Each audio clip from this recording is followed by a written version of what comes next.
Bien, estamos en un nuevo capítulo de Debate Social, programa transmitido por el dial de Radio Universidad de Chile, el 102.5, y por nuestro fanpage, canal Punto Social. Damos la bienvenida, acá estamos con Miriam Campuzano, mi nombre es Ana Muga, siempre me olvido de presentarnos, directora de este programa, productora también. Y estamos en esta oportunidad junto a Pamela Enrique, ella es presidenta de la Confederación de Sindicatos Bancarios.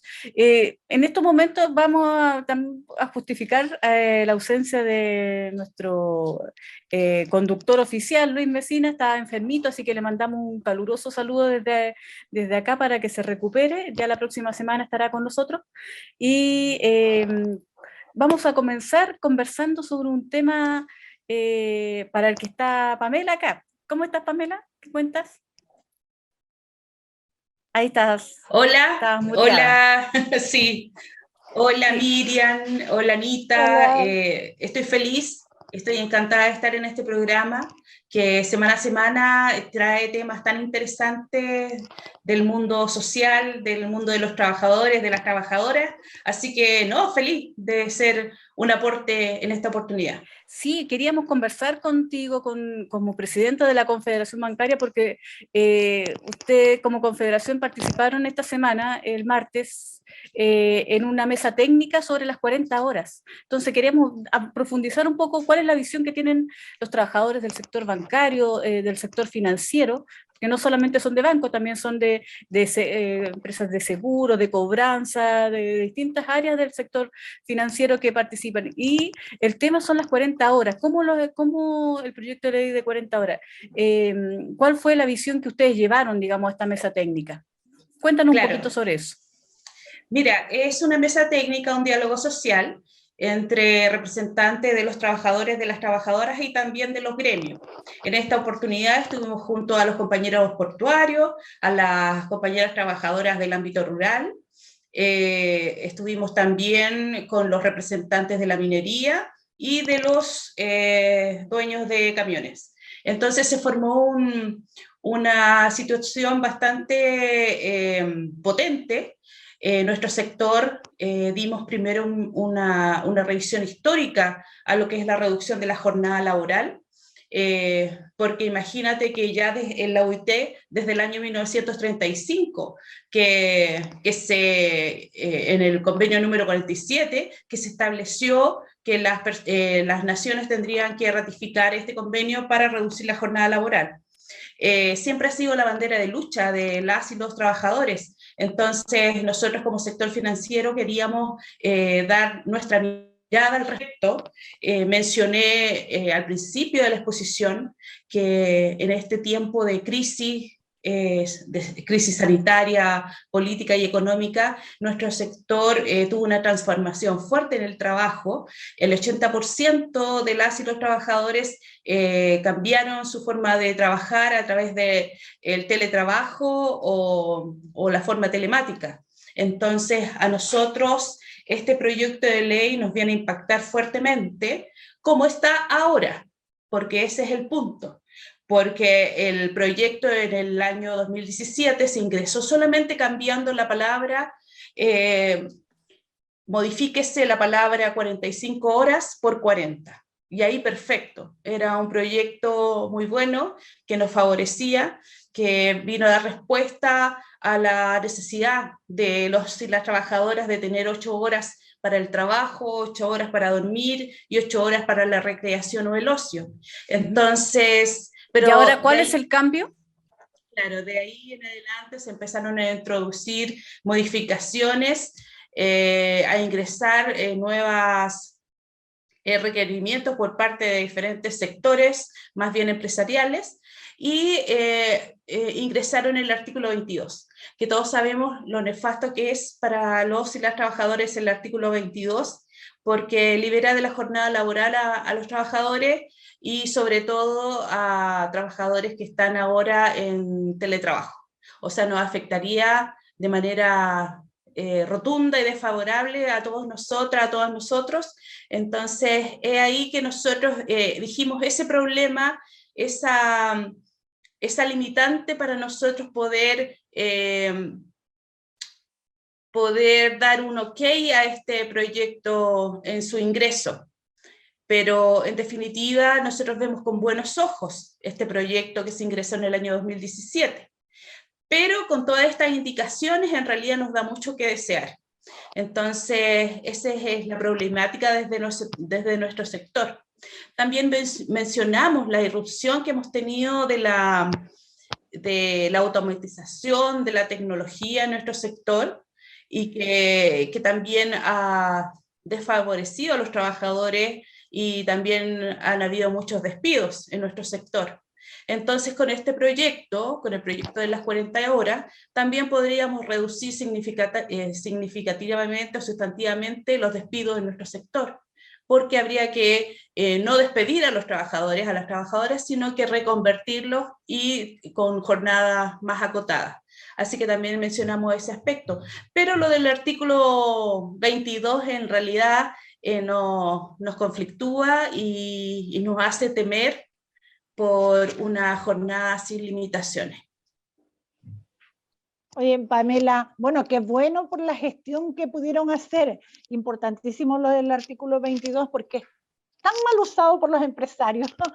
Tan mal usado que les están metiendo ese artículo para ser los supuestamente representantes de la empresa, pero en el fondo es para que no tengan horario, para que estén a disponibilidad según requerimiento de la empresa. Trabajo en un holding gigante como es Walmart y allí de verdad hasta los jefes de área tienen el artículo 22 y eso hace entonces que la empresa tenga la seguridad de contar con esos trabajadores en feriado, fin de semana. No tienen ningún recurso para validar su calidad de trabajador. Entonces es importantísima la gestión de ustedes, que bueno que nos sentimos súper bien representadas en esa mesa. Pero te quería hacer una consulta. Pero, las 40 horas... Disculpa, Miriam, Sí. es como para clarificar un poco lo que están pidiendo ustedes o lo que pidieron en la mesa de la mesa técnica del Ministerio del Trabajo, es que se siga tramitando la legislación por las 40 horas, pero con la legislación original, ¿no? La que surgió en el 2017, y no con esta interpretación, no es con la actual donde saca, digamos, a los trabajadores que cumplen funciones bajo el artículo 22 y los deja fuera de la posibilidad de reducir jornada. Ese es el tema, ¿cierto? ¿O no? Claro, la base de este diálogo social, de estas mesas técnicas, es que nosotros demos nuestra visión según nuestro sector, nuestra realidad, nuestra experiencia, y claro, eso nos conflictúa, que es el artículo 22, pero también asimismo la manera en la cual se va a generar este proyecto o esta ley, que es una manera muy paulatina, muy lenta, es de a poco. Entonces también eso, imagínate que son 12 meses desde que se suscribe esta ley, se ratifica, son 12 meses que tenemos que esperar las y los trabajadores en que se lleve a efecto. Ahora, las empresas más pequeñas es aún mayor el plazo. Entonces, consideramos que es un plazo muy extendido, consideramos que el artículo 22 es nefasto para muchos trabajadores de nuestro sector y tantos otros. Entonces, esas indicaciones, esa visión que nosotros tenemos, esperamos que la tomen en cuenta las autoridades, que la tomen en cuenta en el Ministerio del Trabajo y la hagan y puedan modificar este proyecto de ley a favor de las y los trabajadores. Porque en este minuto sentimos que está más bien el empresariado reflejado en este proyecto de ley con todas estas indicaciones increíbles, y es un detalle minucioso que hicieron, que son muchos los sectores. Claro. Para allá iba, porque después de la cuenta pública del presidente Gabriel Boric, entrevistaron a la ministra de Trabajo y ella dijo que no tenía certeza si iban a seguir con la propuesta original del 2017, que es un anhelo de décadas de los y las trabajadoras, y que fue presentado en aquel entonces por la diputada Carol Cariola y Claro. Camila Vallejos, que hoy está en el gobierno. No sabía si era la misma o la iban a modificar, entonces uno allí tiene como su alerta. ¿Qué está pasando ahí? Se mantiene según lo que ya logro deducir, no se mantiene la misma. Ha sufrido modificaciones. No tenemos, claro, justamente, Miriam, no tenemos la certeza de lo que al final se va a plantear en un proyecto de ley. Y eso queremos saberlo. Valoramos mucho que tengamos estas reuniones, estas mesas técnicas de trabajo, porque es necesario que los trabajadores tengan una voz y también la capacidad que te den la oportunidad de modificar estos proyectos antes que sean ley. Claro, no, me parece muy interesante porque en realidad casi todo, bueno, nadie puede no estar a favor de las 40 horas porque es una demanda que tiene casi 100 años de retraso en nuestro país.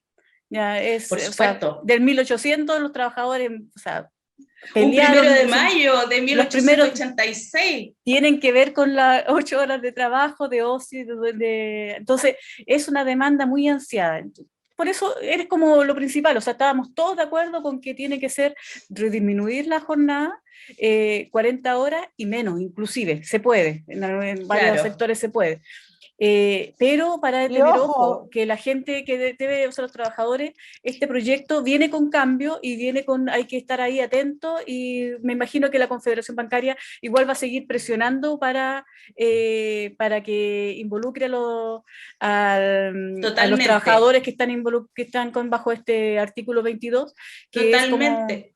Claro, imagina que nuestro sector hace muchos años que ya se podría haber implementado esta reducción de jornada, porque tenemos plataformas digitales, tenemos toda la tecnología a nuestra disposición que nos facilita mucho el trabajo, pero hay una cantidad de incremento en nuestra carga laboral que no hace posible esta disminución. Entonces, es una cosa que no entendemos. Si la tecnología vino a facilitarle la vida a las personas, a los trabajadores, ¿por qué se ve esta situación de un crecimiento en la carga laboral de cada uno?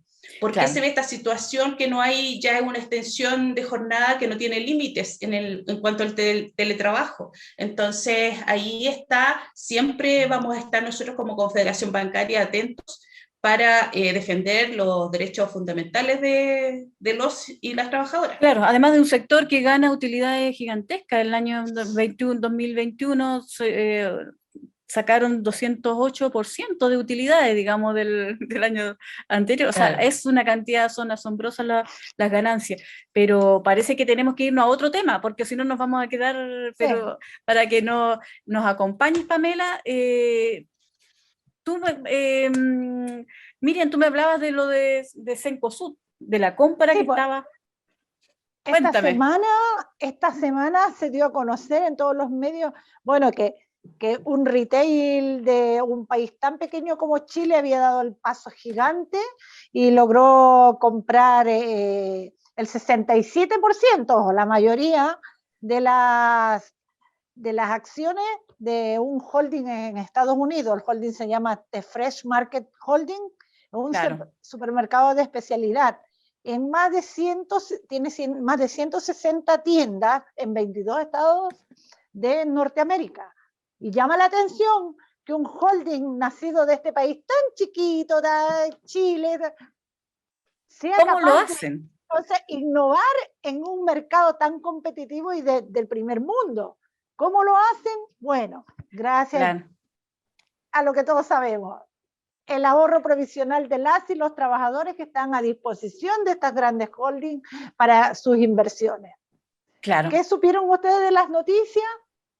Eso salió hace poco. Bueno, estábamos viendo eso porque no deja de asombrar que Polman, la familia Polman con este holding Cencosud haya incursionado en este tremendo negocio en Estados Unidos, con 160 sucursales de un supermercado en este país súper desarrollado. Vamos a ver cómo se da. Lo curioso es que Cencosud tiene despido durante la pandemia, fue uno de los peores empleadores en nuestro país, con despidos gigantescos, 5.000 entiendo que hubo despidos, se quiso acoger a la ley de protección al empleo, que era una ley que estaba orientada a las pymes, ¿ya? A las pequeñas, y ellos se quisieron acoger y después tuvieron que echar pie atrás porque era demasiada la frescura en realidad, así que no y lo no tuvieron solo que dejar. eso, Anita, en ese mismo tiempo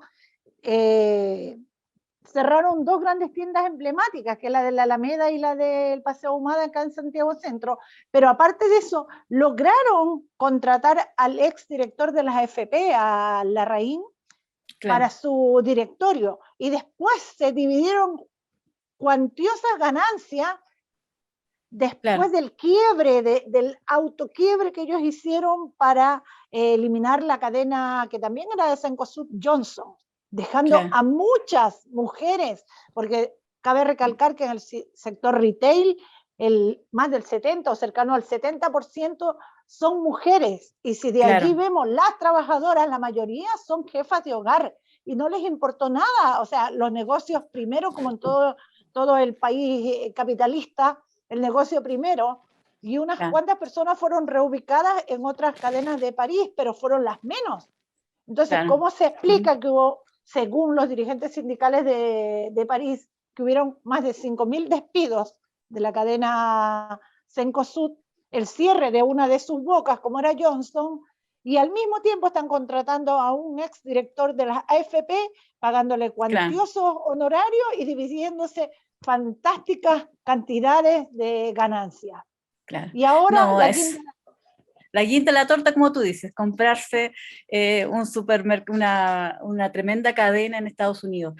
Bueno, y también, yo creo que, y el nivel de los sueldos también no son sueldos de, de las trabajadoras que desempeñan ahí sus labores, tampoco son sueldos buenos ni altos, sino que también se ahorran en las trabajadoras, pagarles sueldos miserables en realidad. Hoy en día en el retail están con sueldos de sobrevivencia, no sueldos suficientes. Están externalizando los servicios y automatizándolos. Por tanto, la precarización de las y los trabajadores de los sectores comercio y retail es cada vez más nefasta. Así es, no, eso es, bueno, esa es una de las razones por las que tenemos que seguir presionando para terminar con las AFP, porque todo esto es un fondo, es el cajero automático del que sacan recursos, cuantiosos recursos de los ahorros previsionales de los trabajadores para estos negocios. Por eso nosotros insistimos, digamos, estamos ahí, que hay que terminar con las AFP y que el ahorro del trabajador sea para pagar pensiones y no para enriquecer, digamos, en forma tan desmedida a ciertos sectores. Bueno, pero se nos acabó el tiempo, así que vamos al corte con musical. Nuestro invitado, viene un invitado luego, Carlos Tromben, a conversar, vamos a conversar sobre la reforma tributaria, va a ser una muy buena conversación, y él nos dijo que les gustaba Charly García, así que aquí va un tema de Charly García para el intermedio. Nos vemos un ratito. Chao, gracias Pamela por estar con nosotros. Gracias a ustedes. Gracias a todos los que nos escuchan. Volvemos a nuestro espacio Debate Social, como cada viernes en la 102.5 de la dial FM de la Radio Universidad de Chile. Y les recordamos, nos pueden volver a ver y escucharnos en el fanpage @canal.social. Hoy estamos con Carlos Tromben para hablar sobre la reforma tributaria que está impulsando el gobierno. Debemos decir que Carlos es ingeniero comercial de la Pontificia Universidad Católica de Valparaíso y magíster en comunicaciones por la Escuela de Comercio de París. Ha combinado muy bien la literatura con el periodismo de investigación en temas económicos y financieros. Tiene gran cantidad de libros, destaca el último escrito junto a Ignacio Chiapacase, Todo Legal, que ha estado en el ranking de los más vendidos durante estas últimas semanas. Tiene otras autorías como Crónica Secreta de la Economía Chilena, Pescado Rabioso, Leyes de Pesca y Luchas de Poder, las novelas históricas también conocidas como Huáscar, Balmaceda, Santa María de Iquique. Actualmente se desempeña como docente en la Universidad de Santiago de Chile. Bienvenidos, Carlos. Estamos agradecidos de tu disponibilidad. ¿Cómo has estado? Han sido semanas muy agitadas. Hola. ¿Cómo estás, Carlos? ¿Cómo estás? Hola Ana, hola Miriam. Muchas gracias por la invitación, gracias a ustedes por esta posibilidad de conversar sobre estos temas técnicos difíciles, que los técnicos los hacen más difícil Así es. Parece que a para propósito. confundir muchas veces. Sí. ¿no? Sí. Muchas veces. Ha sido, sin duda han sido semanas muy agitadas política y económicamente. ¿Cómo ves tú, para entrar en lleno, la propuesta de reforma presupuestaria del gobierno que espera recaudar cerca del 4,1 del PIB, pero con una gradualidad hasta el 2026? Claro, el énfasis que tiene esta reforma tributaria, a diferencia de otras del pasado, es que se focaliza en el impuesto de segunda categoría, el que pagan las personas por sus rentas, y específicamente incrementando los tramos superiores de renta, ¿no? Los chilenos pagamos impuesto a la renta recién a partir de los ingresos promedio mensuales de 1,2 millones de pesos, ¿no? Por debajo de eso no se paga impuesto a segunda categoría. Y los tramos van subiendo paulatinamente, ¿no es cierto? De 1,2 millones, 1,6 millones, 1,6 creo que es el piso más bajo, perdón, 1,6 claro. Y a partir de los 4 millones y fracción se incrementaría la tasa marginal, ¿ya? Eso tiene por objeto aumentar la recaudación de los salarios más elevados del país, es decir, las planas gerenciales de empresas o de empresas privadas, públicas, administración pública, etc. Ese es en síntesis el proyecto del gobierno. Ya, en general, Carlos, ¿qué te ha parecido el proyecto de reforma tributaria que ha presentado el ministro Marcela? ¿Sí? Vamos a ir hablando punto por punto porque hay varios, por ejemplo, el tema del aumento en los impuestos de los salarios sobre los 4 millones. También ha tenido como su reparo diciendo, digamos, de que esto va a ser líquido, va a ser bruto, quiénes van a terminar pagando, digamos. Sí. Entonces, hay varios puntos, pero en general, ¿cuál es tu opinión? ¿Sirve esta reforma tributaria? Porque es necesaria una reforma tributaria, sí, pero ¿va bien encaminada? ¿Cuál es tu visión?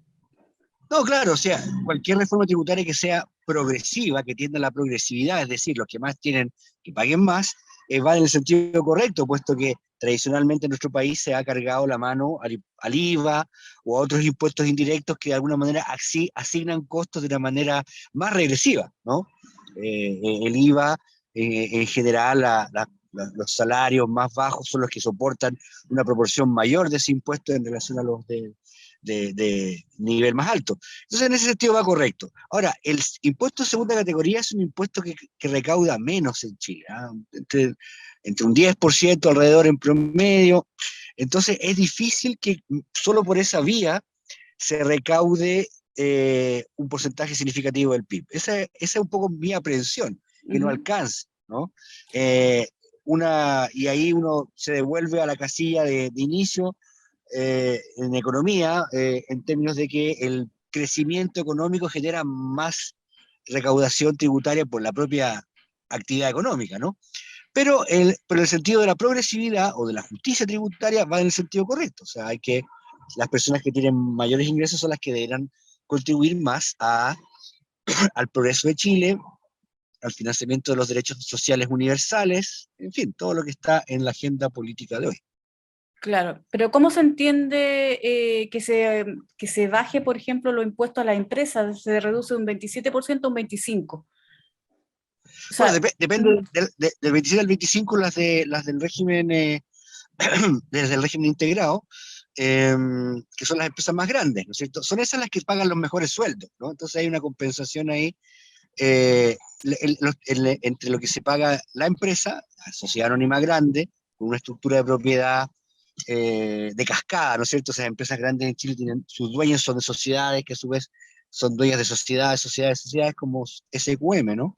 No hay un dueño inmediato en la segunda o tercera línea, ¿no? Entonces, por eso se reduce el impuesto de una compensación como una manera de neutralizar el discurso de que aumentar los impuestos disuade la inversión, ¿no? Que es un discurso siempre sacado a colación por la derecha o por los economistas neoliberales, ¿no es cierto?, que subir el impuesto automáticamente deteriora la economía, deteriora la inversión y deteriora la predisposición de las empresas a invertir. Entonces, para neutralizar ese discurso, Ese argumento, claro. ese argumento, es decir, no, mira, les vamos a bajar. Entonces, como para decirle, oye, tienen impuestos más bajos, o sea, no estamos, tenemos conciencia del rol que cumplen los tributos en términos de incentivo, desincentivo de la actividad económica, pero por eso se concentra específicamente en las rentas altas, ¿no? Ya. El 3% de las rentas más altas del país. Okay. Pero hablando de especificidades, está el impuesto a las personas que perciben salarios sobre los 4 millones, claro, pero también se grava los ingresos generados por arriendo de los inmuebles, eliminando la excepción otorgada a los DFL2. Sí. ¿Podrías explicarnos qué es DFL2 para nuestros auditores? Y que esto también ha generado muchos reclamos en las redes y también de personas que están emergiendo, que han comprado una segunda vivienda, endeudándose como para tener también que se pague sola, un segundo ingreso. ¿Qué te parecen estos nuevos impuestos? Ahí un poco porque a mí me da porque escuchaba un poco el discurso esto de que, no sé, personas que tienen 50 departamentos de FL2 están reclamando, digamos, o sea, diciendo de que no deberían cobrar ¿cómo ves tú este discurso también medio raro que se está dando? Mira, Ana, hay un concepto bien importante a la hora de decidir cuándo un ingreso es gravable o no gravable de parte de una persona. Y es el concepto de habitualidad, ¿no? O sea, si yo compro una vivienda, ¿no?, y la vendo a un mayor valor, yo no me dedico a los bienes raíces, no soy un corredor de propiedades, no es mi giro de negocios, ¿no? Entonces, esa venta no debería estar gravada porque la estoy haciendo una vez, 2 veces cada 10 años en la medida en que compre y venda viviendas, ¿no? Una segunda vivienda tampoco debería ser gravable porque no hay habitualidad, la uso para mí como un espacio de recreación con mi familia, etc. Pero es verdad lo que tú dices, que a partir de un cierto número de viviendas hay habitualidad en la decisión de compra para generar renta, para generar ingresos, ¿no es cierto? Entonces ahí cobra más sentido el cobro de un impuesto, porque es un negocio que la persona está haciendo gracias a que tiene rentas muy altas. Y rentas muy altas, en los últimos años las tasas de interés han estado muy bajas, en fin, es un negocio desde el punto de vista de la rentabilidad que parece bastante seguro y muchas personas lo abordan desde esa perspectiva, para rentar, ¿no? Entonces cuando ya hay una inversión significativa en bienes raíces, no sé cuál es la definición legal o razonable, pero una persona que ya tiene más de 5 propiedades, ya es un poco un inversionista inmobiliario, ¿no es verdad? Y que se ha fomentado además, se ha fomentado esto de de una vivienda para invertir, o sea, te ofrecen viviendas para invertir directamente en la inmobiliaria. Pero aprovechando también los beneficios del DFL2. Sí, sí, exactamente. La industria de la construcción en Chile es muy poderosa, hace muchos años, hace décadas. La Cámara Chilena de la Construcción, uno de los lobbies más importantes del país, más afiatados, más eficaces, más coordinados. Entonces, claro, todos los beneficios para la vivienda están envueltos en este discurso, en esta narrativa del sueño de la casa propia. Pero hay una triquiñuela, o sea, cuando tú tienes un subsidio habitacional que se puede utilizar y mal utilizar, o incentivos tributarios que se pueden también mal utilizar, lo que hay es un negocio. Y eso está bien. Hacer negocio, yo no tengo una noción pecaminosa de hacer negocio, pero hay que pagarle los tributos al fisco porque estamos realizando una actividad lucrativa, ¿no es verdad? Claro. Ese es mi concepto desde el punto de vista del fundamento ético de cobrar impuestos a más de una vivienda. Claro. Yo escuchaba ayer, en una radio amiga, digamos, iba en el taxi, escuchaba un discurso que los parlamentarios le reclamaban, o sea, uno de los argumentos que establecían los parlamentarios es que muchos adultos mayores se hacían su pensión comprándose una vivienda, entonces que este gravamen iba a ir en contra de mejorar las jubilaciones, las pensiones de las personas. Entonces que o sea, a mí me llamó la atención de que se preocuparan tanto de las pensiones de de la tercera edad, digámoslo, pensando en este impuesto. ¿Ya? No sé si Sí. te pareció escuchar Mira, ese Ana, mismo argumento. sí, sí, mira, como todo proyecto de ley que llega al Congreso, va a ser sometido a una tramitación exhaustiva, va a ser revisado por las distintas comisiones, y lo que está claro hoy en día es que la tecnología y la gestión del Servicio de Impuestos Internos puede establecer con mucha facilidad cuando se trata de un adulto mayor que 2 años, una jubilación tal o cual. O sea, el sí sabe todo eso, ¿no? Y el gobierno también lo sabe. Es decir, la posibilidad de que por error o por arbitrariedad se le cobre un impuesto a un adulto mayor es bien remota, a no ser que el famoso adulto mayor sea parte del 1% más rico de la población y tenga 10 propiedades. Claro. Y eso es muy distinto, ¿no? Que es un director de empresa, será adulto mayor, pero tiene un adulto mayor ABC 1111. Hay varios. Entonces, volvemos.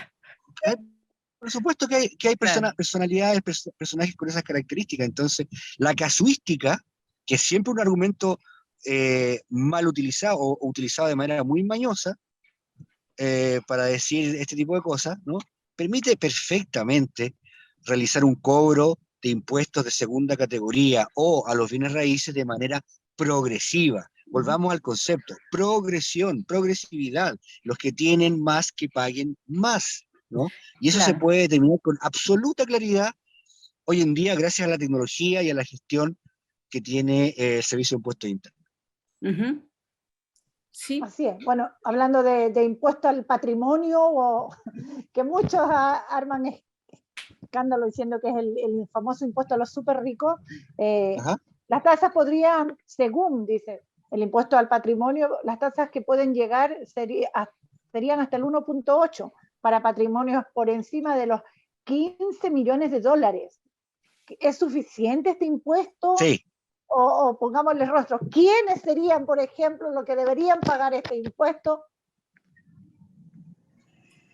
Bueno, ese criterio de suficiencia hay que considerar los tributaristas, los expertos hablan y agregan siempre a continuación del renglón de lo que es justo, ¿no? En términos de pago de impuestos, agregan lo que es viable en términos de recaudación.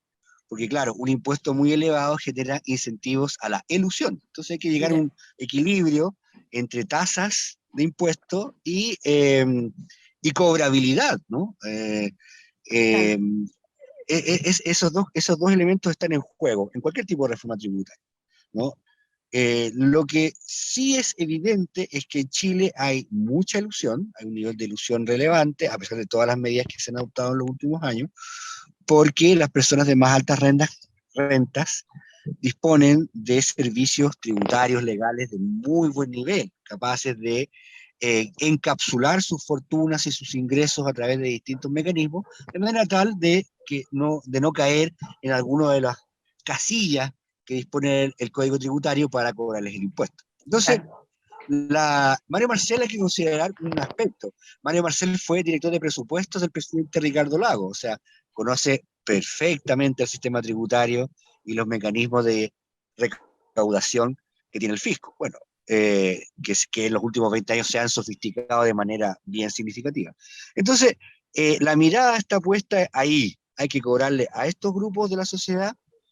Esto es lo factible, esta es nuestra propuesta, después va a venir una negociación política, en el contexto complejo que hay hoy en día, y lo más probable es que, dado las fuerzas políticas y los discursos que la sociedad hoy está dispuesta a aceptar y no está dispuesta a aceptar, porque hay que recordar que en el caso de la reforma tributaria de la presidenta Bachelet había mucho menos conciencia de lo que estaba en juego, y a la derecha le resultó bastante fácil, con sus aliados dentro de la concertación, o nueva mayoría en ese momento, le resultó fácil. Tenía sus caballitos de Troya dentro de la coalición gobernante que desfondaron y de alguna manera traicionaron a la presidenta Bachelet y a los compromisos de coalición para neutralizar los aspectos más progresivos de esa reforma tributaria, la de 2014. Pero ya cambiaron los tiempos. Estamos en una época post-estallido. No es tan fácil hacer eso. Sí, no a es tan mí fácil mentir. Sí, a mí me resulta igual, creo que si bien han cambiado los tiempos, después del estallido, cuando se escuchaban gente pegándose en el pecho, digamos, diciendo esto no lo vimos venir, Sí, es verdad, hay abuso, tenemos que cambiar, había muchos personeros de la élite que reconocían que sí, había un abuso presente en esta sociedad. Pero sí. después de 3 años, digamos, del estallido, 2 años y tanto, da la impresión de que ha ido cambiando el discurso, ¿no? Y hay muchos que han sacado platas para afuera y que están ahora tratando de acomodarse. O sea, tenemos que ver Sí. el tema del discurso del rechazo nomás para ver eso. ¿Tú crees que haya posibilidad de terminar un poco de generar este control de la evasión, la ilusión, que también se está tratando de controlar, de que se quede de que haya tributación efectiva aquí en Chile? Sí, sí, yo creo que en el gobierno hay voluntad de hacer eso. El discurso neoliberal está muy dañado, está muy debilitado, ¿no? El discurso de que el sector privado es mejor, es más eficiente, que los mismos escándalos de colusión que todavía permanecen y se renuevan, se descubren nuevos casos de colusión, ha sepultado ese discurso de no, los privados compiten y le dan a las personas precios convenientes. Eso es una fábula, ¿no? Entonces, por eso mismo el discurso antiimpuestos hoy en día está debilitado en relación a cómo estaba el año 2014, antes del estallido. Yo creo que sí, yo creo que el gobierno va a sacar su reforma, va a tener que hacer concesiones, como toda negociación político-parlamentaria, eso es esperable, ¿no? Pero no va a ser una pelea tan fácil para el statu quo, ¿no? Para los economistas neoliberales, para los amarillos, o transversales, o como se les quiera llamar. Yo creo que están en una situación relativamente de mayor debilidad en relación a años anteriores, ¿no? Eso no quiere decir que no tengan poder, ¿no? Todo lo contrario, ese poder todavía existe, pero no tiene esa varita mágica que tenía hace una década o incluso más. Ya. Y sobre este tema para cambiarnos a otro tema, pero como último aspecto del tema ¿Sí? tributario, digamos, ¿tú consideras que un 4,1% del PIB es suficiente para las modificaciones que se requieren? Mira, quizás sea una primera etapa, no creo que Porque sea esto incluso es para el suficiente. 2026, o sea, se espera que esta Sí, recaudación sí. En esté 4 años. en 4 años más. No, Ujú. tiene que ser con un régimen de crecimiento económico mejor que el que hay ahora. Ujú. 4% es un objetivo bien ambicioso, no es imposible, pero no se va a lograr de la noche a la mañana, porque además estamos en un momento del ciclo económico recesivo casi. Crítico, claro. Es muy difícil. Es Ujú. muy difícil que se logre. Estados Unidos está prácticamente en recesión, o eso es lo que se vislumbra. Entonces yo creo que el 4% es un objetivo de mediano plazo. Los derechos sociales que están contenidos en la propuesta constitucional que va a ser plebiscitada el 4 de septiembre, creo que van a requerir más de un 4% de incremento en la recaudación, creo, ¿no? Porque son un rango muy importante de derechos, cubren espacios de la sociedad súper intensos, ¿no? Derechos de los niños, las niñas, los adolescentes, los adultos Ujú. mayores, la naturaleza, los neurodivergentes, y todos esos derechos requieren eh, organismos públicos que los hagan valer, ¿no? Superintendencias, en fin. Y en la propia Constitución, en su capítulo 20, capítulo 2, artículo 20, consagra el principio de progresividad en el logro de esos derechos. La Constitución contempla que no se van a, por arte de magia, no se van a consagrar esos derechos sin recursos. Y esos recursos se tienen que generar de manera progresiva. Entonces, en el fondo lo que está haciendo Marcel está siendo consecuente con la propuesta constitucional, ¿ya? Eso es súper relevante de relevar, ¿no? Ujú. Es la manera de financiar derechos sociales, con impuestos de segunda categoría a la renta más alta. Ok. Ujú.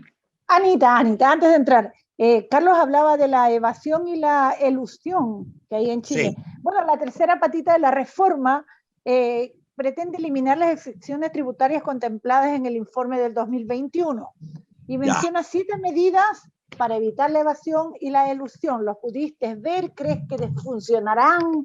¿Van en la vía correcta? Los mecanismos de ilusión es una cosa bien, hay que tomar en cuenta un aspecto, que la relación entre el fisco y los contribuyentes es siempre cambiante, ¿no? Entonces, cuando se introduce un nuevo tributo o una nueva, se hace la trampa, como dice el refrán. Entonces surgen nuevos mecanismos de elusión que obligan a la autoridad a renovar los mecanismos antielusivos y así por delante. Entonces, en ese sentido, los que ha dispuesto el gobierno van en línea con lo que la tecnología, el conocimiento técnico, tributario, hoy en día permiten detectar. Pero, claro, no se puede descartar que a futuro los elusores encuentren nuevas vías para eludir, ¿no? Es imposible que los contemple hoy en día el legislador y el gobierno, ¿no? Pero van en la dirección correcta, ¿no? Entonces, en buen chileno, echa la ley, echa la trampa. Sí, claro. Ahora, claro, Sí. tal como tú señalas, Miriam, las exenciones se prestan para todo tipo de abuso, ¿no? Para Claro. todo tipo de abuso. Sí, además de que es el problema que nosotros todos pagamos el IVA, todos pagamos impuestos, y con los impuestos se está pagando, digamos, con el IVA, que es el impuesto más regresivo, se paga muchas cosas, digamos, mucho Sí, gasto público. sí, En claro. cambio, los empresarios van y compran en el supermercado la cosa, lo diario con factura. Entonces ahí sí, por eso se ha ido cerrando, ¿ah? hay Precisamente ese es un formas, tipo de, sí, ¿ya? ese es un tipo de ilusión que se ha ido cerrando, y especificando de manera más concreta cuáles son las facturas esperables, es que estén dentro del giro de la empresa, etcétera, etcétera, ¿no? Claro. Se han ido cerrando esas brechas, pero siempre aparecen nuevas, como te decía. Sí. El IVA ha oscilado en los últimos 10 años entre un 56 y 62% de toda la recaudación, ¿no? Y después se desgrana entre primera, segunda categoría y impuestos específicos. Pero el IVA sigue siendo el gran corazón del financiamiento estatal de Chile. Entonces eso genera una serie de distorsiones, ¿no? Sí. Pues, mira, para que nos vaya a usar bien el tiempo, vamos a pasar al otro tema que queríamos conversar contigo un poco, la nueva constitución que se presentó el lunes. Ya tenemos propuesta, ya no es borrador, es propuesta definitiva, digamos, y que se va a someter a referéndum, a plebiscito el 4 de septiembre.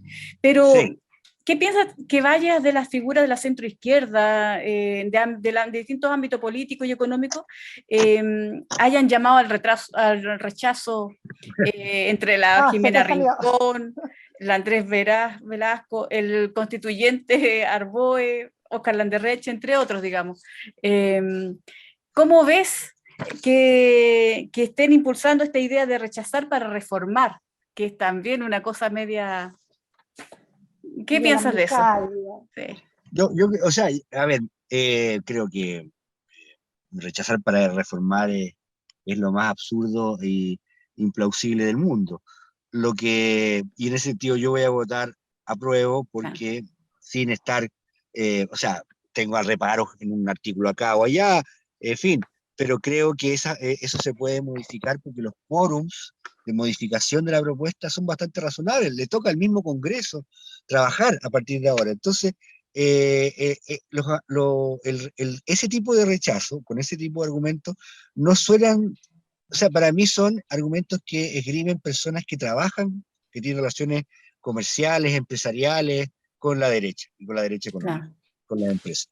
Entonces, en el fondo, están defendiendo a sus empleadores, a sus clientes, y eso, bueno, si se transparenta, está bien, digamos, pero se envuelve en un celofán, ¿no es cierto?, en un paquete de civismo y de preocupación por la democracia, el futuro de Chile, y eso me parece, tengo que decirlo, me parece hipócrita, me parece hipócrita. Me parece totalmente... Ahora, ellos se están cavando su propia tumba porque en el fondo es el progresismo el que va a quedar muy debilitado después de un referéndum, si es que gana el apruebo, por cierto, porque es la división definitiva política de ese sector de la sociedad, porque ni siquiera se puede hacer una distinción entre concertacionistas o ex concertacionistas tecnocráticos y no tecnocráticos. O sea, por ejemplo, Andrea Repeto, que es una economista vinculada al progresismo, dice que va a votar Sí, a prueba. claro. Tironi, que es ex MAPU, del ala más conservadora religiosa, va a votar a prueba.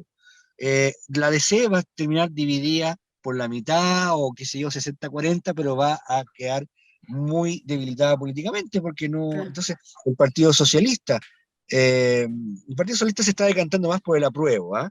Eh, Claro. Como partido con la nueva mesa presidida por Bodanovich y con Camilo Escalona, que es un hombre muy en política, es un viejo zorro, entonces él está viendo Claro. también un vector de decisiones que se decanta por el apruebo. Entonces, yo creo que la prueba va a ganar con un margen bastante estrecho, mucho más estrecho que el plebiscito de entrada, pero va a ganar porque por cada viejo concertacionista que se baja, o concertacionista ABC1 de élite, ¿no? Se suma un nuevo joven que no votaba Claro. hasta la elección, hasta el plebiscito de entrada. Sí. ¿Ya? Sí, no, Hay una estos generación discursos son muy tramposos, en realidad eso me parece a mí, que es porque durante tantos años no hicieron nada, y ahora están planteando, digamos, de rechazar para seguir, para reformar y trabajar en una nueva constitución dentro de lo que hay. Entonces es como una cosa media tan tramposa, es como la Carta de Lagos también, no sé si la analizaste tú, muy donde, ambigua, ¿no? Es muy ambigua. sí, y donde también Muy, ella desliza que sería como porque no le gusta la constitución actual, donde él puso su firma, y tampoco le gusta, digamos, la que está saliendo, entonces deja como espacio para que también este rechazo para reformar. Ya, es como como que hay a ver, como una postura, yo creo como que se están poniendo de acuerdo, detrás de bambalinas, tras bambalinas se están poniendo de acuerdo, digamos, en alguna cosa, yo encuentro. sí, bueno, es probable, ¿no? Es probable que eso esté sucediendo, pero te insisto, yo creo que es un progresismo elitario, que de alguna manera, o sea, Landerreche se da unas vueltas de carnero así increíbles, diciendo yo estoy de acuerdo con todo lo que dicen, pero el problema es que no escucharon a la derecha. Entonces, es muy raro ese argumento, porque la subrepresentación real de la derecha en la convención es responsabilidad de la derecha. O sea, no se puede decir que una tendencia política está subrepresentada para quitarle legitimidad a la decisión de ese poder del Estado. Si es por Pero eso, durante si es aparte por de eso que durante siendo minoría, Carlos, siendo minoría, la derecha era la que estaba todos los días en los canales de televisión, en los Además, medios hegemónicos, entonces tenían además, cualquier tribuna a nivel nacional. Carlos, además de eso tenían toda la visibilidad posible. Entonces se ve muy disociado ese argumento de, pobre derecha, no fue considerada. Disociado de la realidad política, disociado de la realidad política en cuanto a poderes del Estado que deliberan con independencia y de acuerdo a reglas electorales que eran conocidas por todos, ¿no es cierto? Entonces, a llorar a la iglesia, asuman sus responsabilidades, bueno, eso ya es imposible de pedirles, ¿no? Y los amarillos y concertacionistas elitarios están en esa parada de decir, partamos de cero para que la derecha pueda hablar. Perdón, Sí, son discursos perdón. muy... Uh-huh. La derecha viene hablando Urbi et Orbi, tiene todos los recursos financieros y comunicacionales para hacerse oír.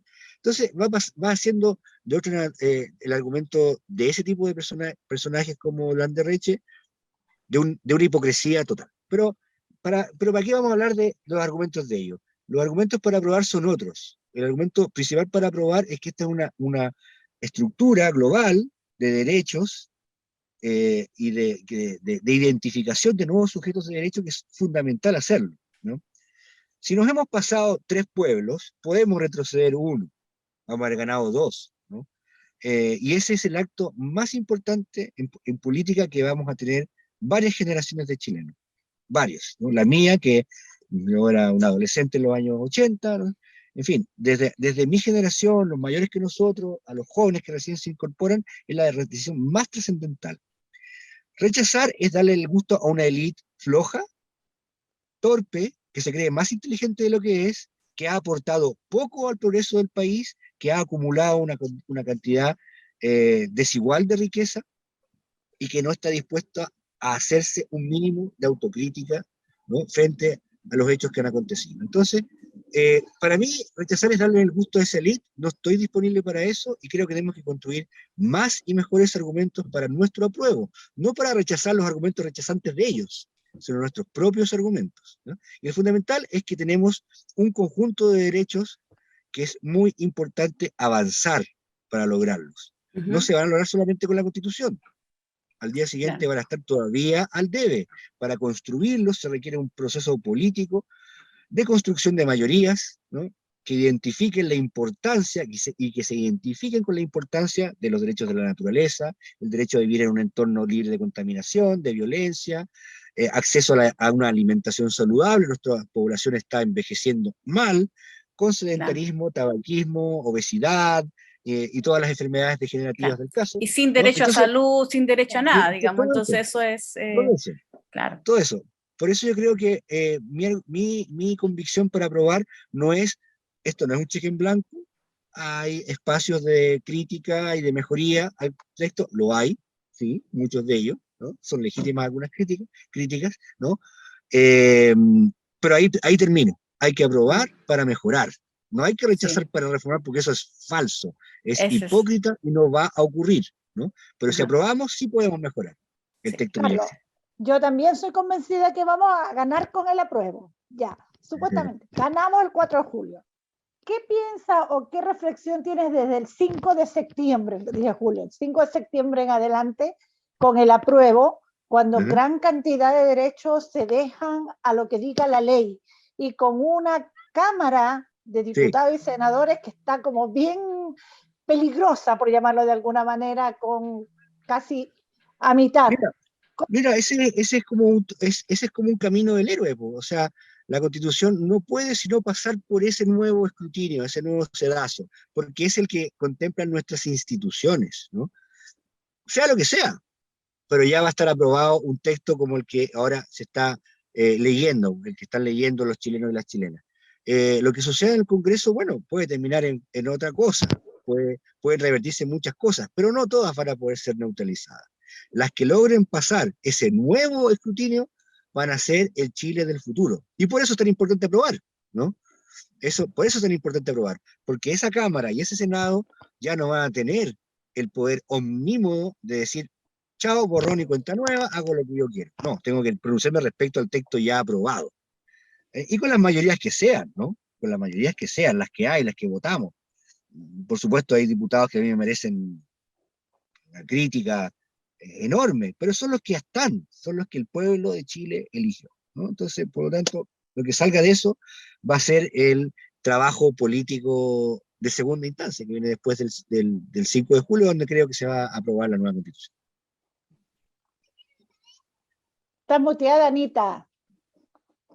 Ahí sí.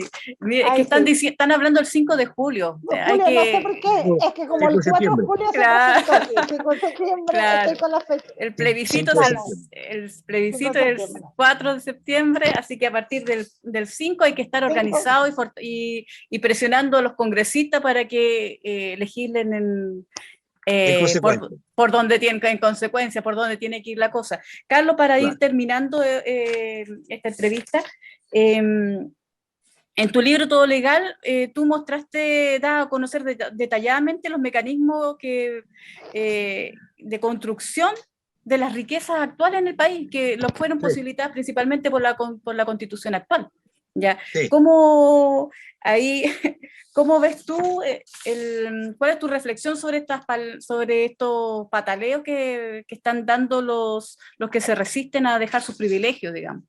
Porque finalmente esa es digamos, lo que escuchamos son los nombres del rechazo, son los que están detrás de estas grandes fortunas. Es esperable que un sector privilegiado defienda su privilegio, eso nadie está obligado a inmolarse. Claro. No, va a haber personas que sí tienen un grado de conciencia proveniendo del privilegio. Hay personas que vienen del mundo del privilegio que son muy conscientes de los temas ambientales, contribuyen a la sociedad civil desde ese ángulo, minoritarios quizás, pero existen. Hay miles de personas en el mundo popular que están por el rechazo, vienen del mundo popular, se están traicionando a ellos mismos, sus intereses, pero bueno, la conciencia humana es así. La formación de conceptos, ideas en nuestra mente, es un proceso lingüístico, dialéctico, interactivo, ¿no es cierto?, que vamos creando realidades en el lenguaje. Entonces, es muy esperable que los sectores privilegiados se resistan, la mayor parte de ellos, otros se van a plegar a los cambios, los menos, pero lo van a hacer también. Eso ha ocurrido antes en la historia de Chile, en otros procesos de cambio, como en la década de los años 20, como en la independencia, sin ir más lejos. Entonces no va a ser tan distinto ahora. Va a haber algunos elementos nuevos dentro de la configuración de la conciencia social de los chilenos, ¿no? Porque ahora no es solamente un tema de libertades políticas, de libertades individuales, en fin, es un tema de derechos mucho más amplios, ¿no? Y en ese sentido la Constitución o el proyecto es un texto pionero a nivel mundial en muchos de los derechos que identifica, ¿no? Por eso hay tanta atención a este proceso en Europa, ¿no? Particularmente en Europa. Sí, ¿viste lo que escribió The Economist? Lo que sacaron, que era un despilfarro de recursos, Sí. Una cosa así, fue una irresponsabilidad fiscal, una cosa así, dijo The Un Economist. desastre de responsabilidad fiscal, dijo. ¿Cuál es tu...? Sí, porque el Economist es el Vaticano del neoliberalismo. Y es esperable también que esa línea editorial se mantenga. Ellos, cualquier cosa que haga América Latina en pos de derechos sociales, reducir la desigualdad, la van a tratar de la misma manera, ¿no? Y no van a tratar de la misma manera las yayitas que tienen en casa. Un primer Claro. ministro, un pastel, una sociedad que también está colapsando en muchos aspectos. Tampoco van a repetir esa crítica frente a las barbaridades que ocurren en Norteamérica.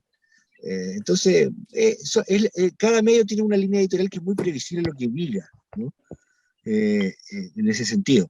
No me preocupa lo que diga The Economist, ¿no? Es más interesante lo que digan los bancos de inversión, es más interesante lo que digan otro tipo de publicaciones, en Europa en particular, por referirnos al eco que Claro. está teniendo el proceso social chileno, Sí, ¿no? la están viendo por Por todos eso, lados, están ahí atentos sí, todos a lo que sí, suceda. también. Ajá. Sí, sí. Te vamos a dejar que sigas ahí porque vas conduciendo. Un abrazo, Carlos, que estés muy bien, te agradecemos tus palabras y tus opiniones.